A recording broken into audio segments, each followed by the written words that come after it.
Did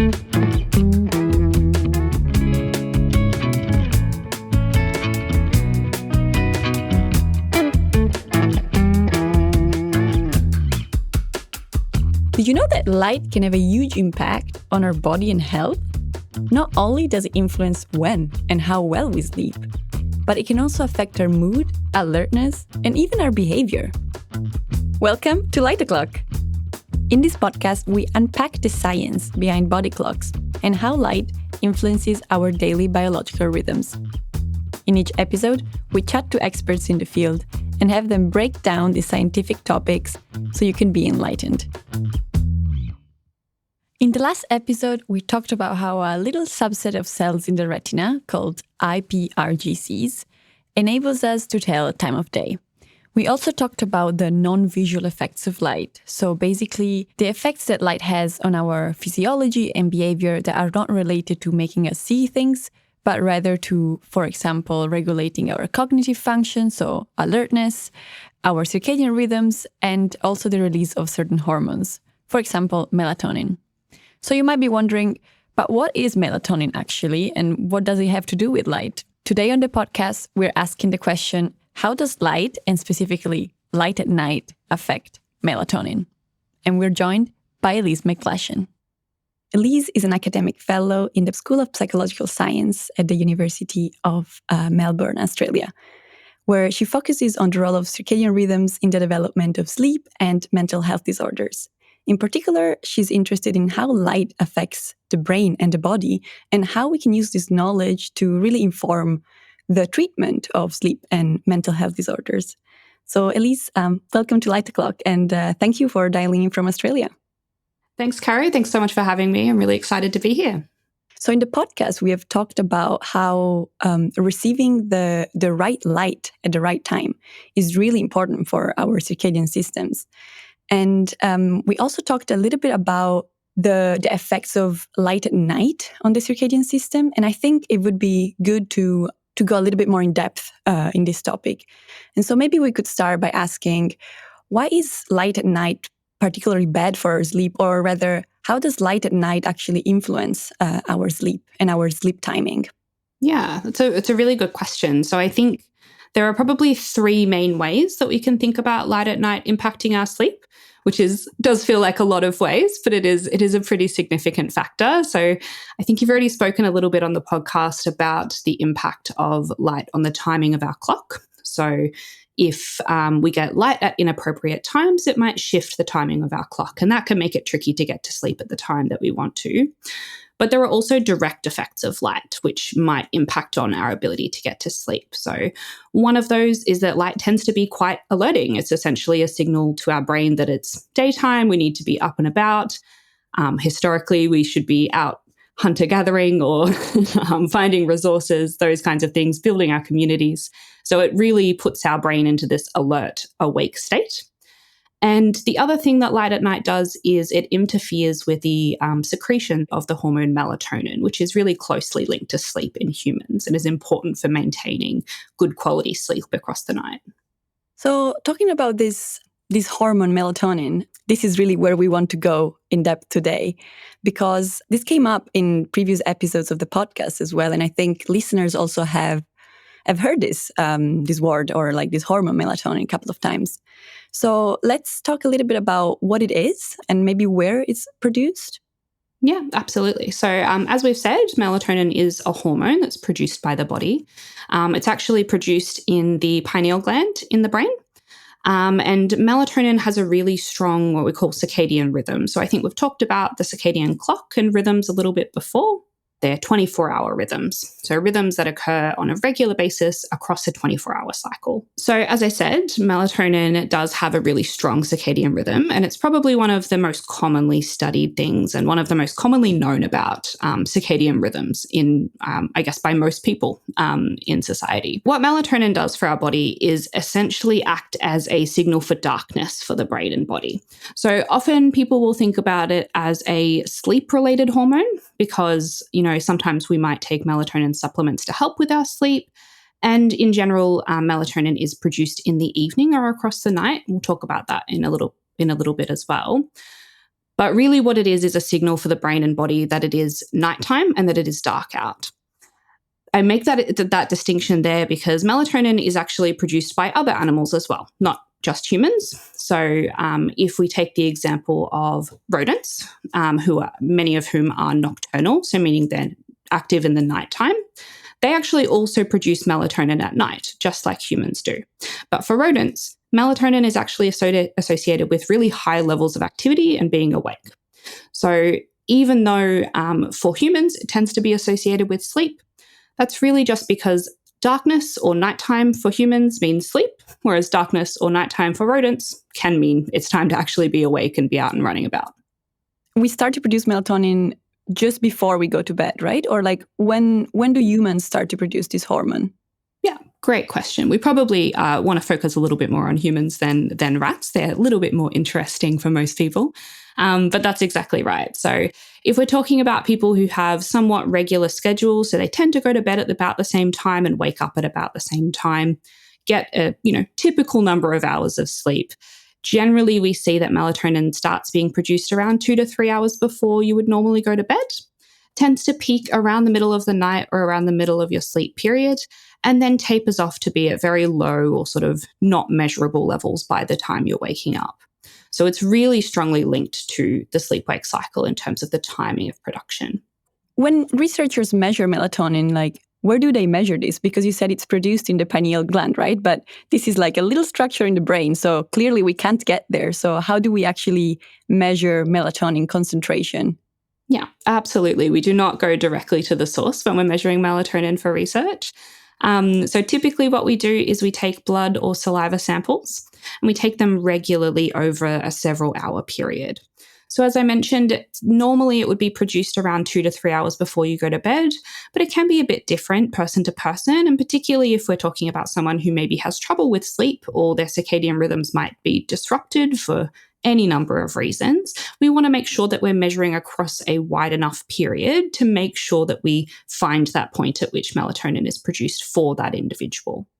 That can get even more complicated sometimes if we're talking about research or clinical applications of measuring melatonin, if we're talking about populations where their sleep might be quite unusual or quite different day to day. So if we look at people who are doing shift work, they might be on a rotating schedule of some days, some evenings, some night shifts, and can be really tricky to predict where their melatonin rhythm will actually sit in the 24-hour cycle. And so in those cases, sometimes we have to measure a full 24 hours in order to actually capture where melatonin onset is occurring.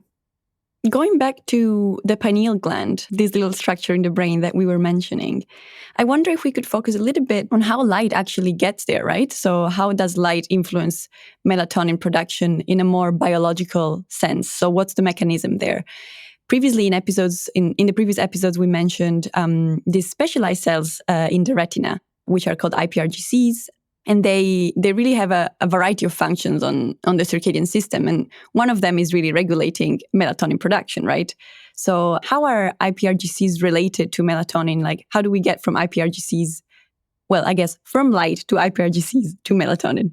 That's a really good question. So, yeah, as you said, iPRGCs are really intricately involved in regulating circadian rhythms for sure. And as melatonin is one of those rhythms, so I kind of like to think of, we have the circadian clock in the brain that's sort of like the master clock, the suprachiasmatic nucleus. I'm not sure if we've mentioned that one before. It's another very long tongue twistery of a word. And that sort of coordinates the timing of other rhythms in the body. So there are rhythms all throughout our body in all of our organs, all of our cells, pretty much. One of those rhythms is the production of melatonin, which is secreted from the pineal gland.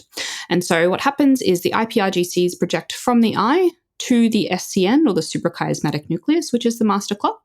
And the master clock determines the timing of melatonin release by sending signals to the pineal gland. So it's sort of like the light comes into the clock, and then the clock sends out messages to lots of areas in the body to say, okay, this is what time it is now. And one of those areas is the pineal gland, where it then regulates the production of melatonin. Thank you. Beautiful summary. You did the job for me.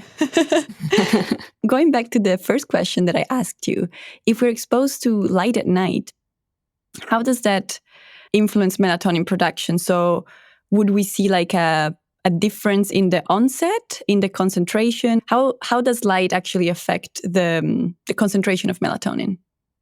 A really good question. So, there's kind of two main ways that light will affect melatonin production. So, the first is what we've just spoken about, where IPRGCs project to the SCN, and then the SCN helps determine the timing of melatonin production.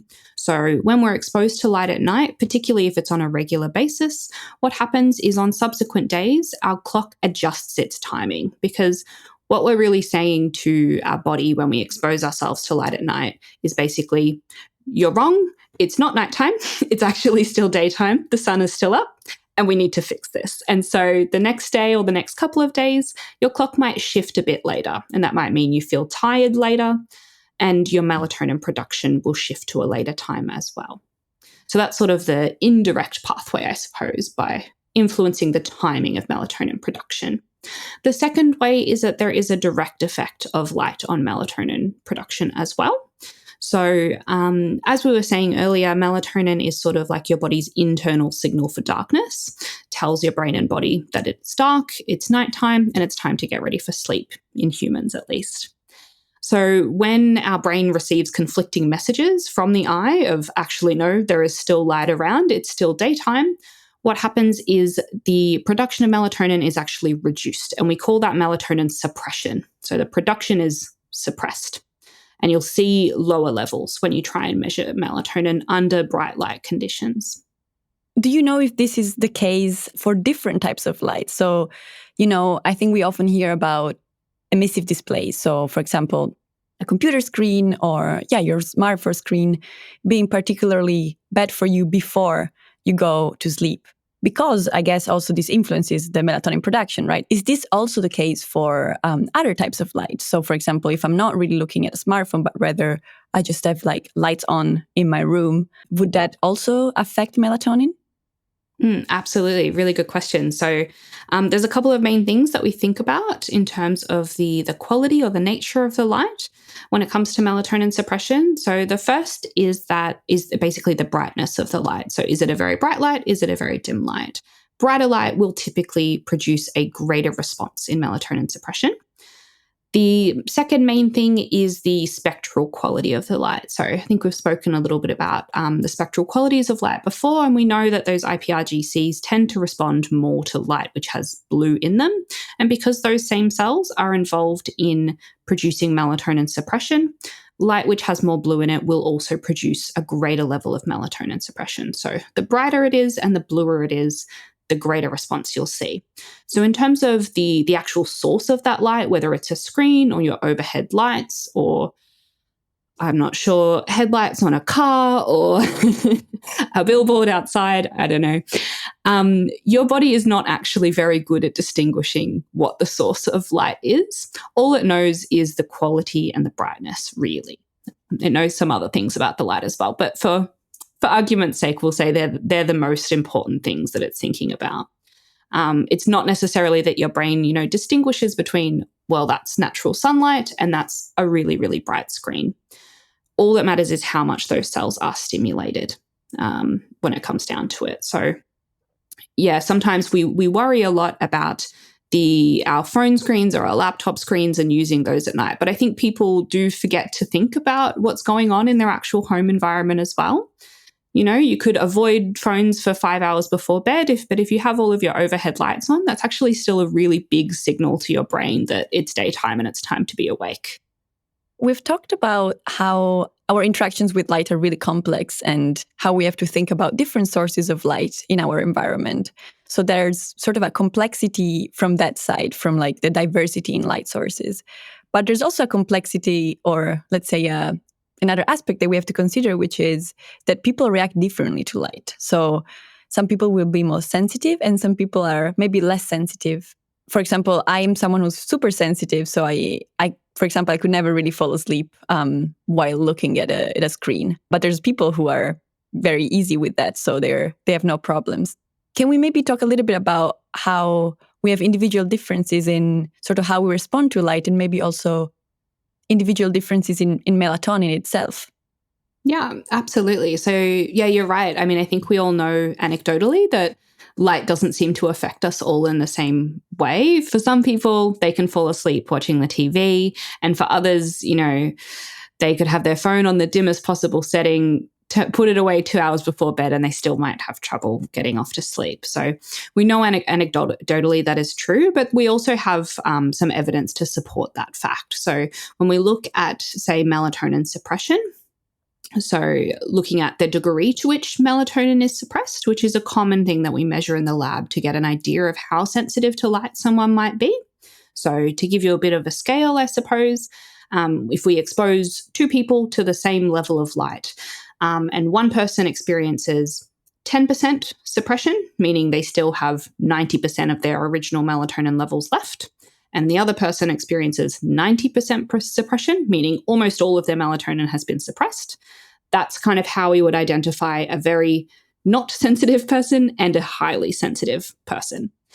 And when we look at studies of those kinds of inter-individual differences, we know that even within groups who we would kind of expect to respond to light in the same way, so people who are of a similar age, who don't have any particular sleep concerns, and not taking medications or anything like that, there can still be up to 50-fold differences between people. So the most sensitive person might be 50 times more sensitive than the least sensitive person. And that's all a little bit sort of numbersy, I suppose. But I think if we bring that into a real world example, it means if you have two people in the same room and you've got one lamp on, for one person, that might, look to their brain to be like the light of the sun, like couldn't be any brighter. It will have a really big impact on their melatonin and probably is going to impact their ability to get to sleep. And for the other person, they might as well be in the dark room because their body doesn't even really register that lamp. So there are really massive differences between people. Some of what my work focuses on is understanding how those differences might relate to our risk for different sleep or mood disorders. So being at either end of that spectrum, so being either very, very sensitive or very not sensitive, could actually both increase our risk for potential problems when it comes to circadian rhythms and the regulation of sleep and the regulation of the melatonin rhythm. So I'm sure it's easier to imagine how being very, very sensitive could be disruptive because, we know if light has a really big impact on your clock and on your melatonin rhythm, it's going to make it hard to get to sleep. You might be very likely to experience sleep problems. But there is a reason that our clock evolved to respond to light, right? It's actually a very important cue that helps us stabilize our rhythms and develop a really strong and quality sleep signal that helps us get good quality sleep and stay alert during the day. So if your body doesn't respond at all to light, that can actually also result in a bit of disruption too. Talking about sleep problems, I guess, and circadian disruption, I think a lot of listeners are probably wondering right now, okay, this is all happening endogenously, right? So this melatonin hormone, this is produced by our pineal gland, so it's inside us already. But we can also buy melatonin, right? This is something we can buy in certain countries, I think, without even a prescription, and in some other countries with a prescription. Maybe we can talk a little bit about what are melatonin supplements and how are they actually supposed to work? Absolutely. So melatonin supplements, they do differ really widely across the world. I know in Australia, you have to have a prescription to get them. But when I've been in the US, for example, you can walk into any pharmacy and buy them. I'm not sure how I feel about, either end of that, but there's certainly something that lots of people are aware of and are maybe interested in as a possible way to help them sleep. And given all that we've spoken about how suppressing your melatonin might make it more tricky to get to sleep, it might shift your circadian rhythm, it seems like sort of an intuitive solution, I suppose, like, okay, my melatonin is suppressed, I'll take a supplement. But they're maybe not quite the easy fix that people hope that they are, or maybe wish that they were. So melatonin supplements can be really helpful for shifting circadian timing, so shifting the timing of the circadian clock. So for example, perhaps to be used to adjust to jet lag, or sometimes they might be used to help people adjust to shift work. And they can be quite effective at shifting that timing. But when it comes to actually helping us sleep better, the evidence is a little bit more mixed. So I know in Australia, they're primarily approved to help people, I think it's over about the age of 50 or 60. So people in that age group who have trouble sleeping can go to their doctor and get a prescription. But for people who might have general experiences of insomnia or might have quite chronic insomnia even, what we really need to think about is melatonin or is circadian disruption a component of the cause of what's happening? And a lot of the time that might not be the case. Sometimes it might be. And in those cases, it might be worth chatting with your doctor to see if it is an appropriate option for you. But oftentimes people can experience insomnia for a range of different reasons. And taking a melatonin supplement is not necessarily going to help if problems with circadian timing are not the root cause of those sleep problems. If that makes sense? Yeah, that makes a lot of sense. I mean, sleep problems are caused by many reasons, right? So there might be stress, anxiety, and other mental health things that might be causing sleep problems. Absolutely. And I think it's important to know that, particularly in the US, say, where melatonin supplements are really readily available, they can be available in quite high doses. So you can buy them in 1 or 2 milligrams, but you can also buy them up to, I think, 10 or 15 milligrams. And it's important to know that even the 1 milligram dose is still much, much, much more melatonin than your body naturally produces. So we're really throwing a very high dose of melatonin. So it's not sort of the same as if you think about other sorts of supplements and vitamins and those kinds of things, where it's sort of like, this contains your daily requirement for the day, or maybe you take 2 and that's how much you need every day. When it comes to melatonin supplements, they're typically in much higher levels than your body actually naturally produces.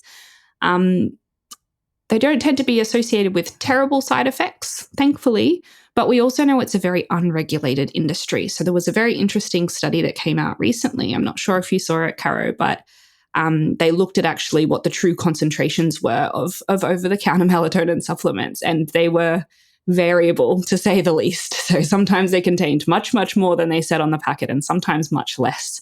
So they're probably not the easy fix that we would really like them to be, but they can be really helpful in some situations. So it is something that you could discuss with your doctor. I think we've touched on a lot of points on how actually sort of understanding this hormone. We need to understand this hormone better also in the real world, I guess, right? So we can study in laboratory studies. We can really see how melatonin can be suppressed by light.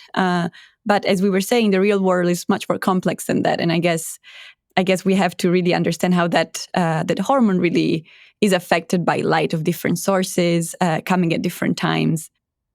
Absolutely. And I think also it's really exciting to see all of the new sort of technology that's coming out to help us create, healthy light environments. I think filters on the phones and laptops is like a really good thing that's become sort of a standard, and it's becoming much more common to see like adjustable or smart lighting that's becoming more accessible as well, so that, we can adjust our home lighting to make sure that it is not having these negative effects on our sleep and on our melatonin rhythm as well.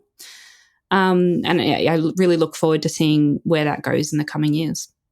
Yeah, absolutely. And I think this is a really good note to end on, because, it sort of sets the path for a positive future for more human-centric lighting and more, I guess, also accessible lighting, right? Lighting that is healthy and accessible, hopefully for all in the future. So, looking forward to seeing more work done on that. Absolutely. Yeah, and so thank you so much for joining us on the podcast and for sharing your knowledge and your passion about light at night and melatonin. I think this is a really important and often misunderstood topic. So I think it was great how we broke it down together, and hope this can be very useful for the listeners to understand more about this little hormone produced in this little part of the brain. Yeah, and thank you again for having me, Caro. It's been a wonderful chat. I hope everybody has enjoyed.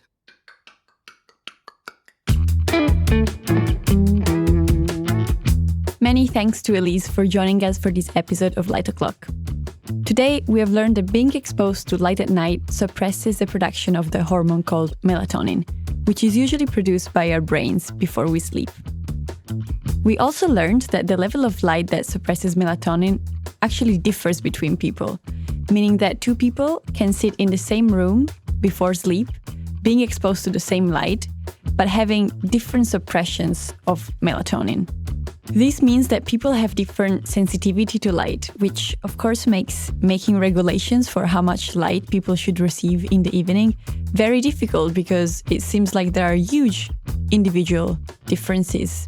But, it wouldn't be science otherwise.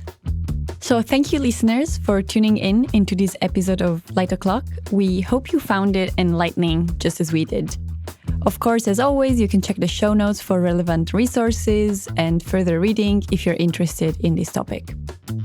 For any other questions and feedback, we remain at your disposal. You can reach us at our email, which is listed at the end of the show notes. And of course, until next time, don't forget to lighten up your clock.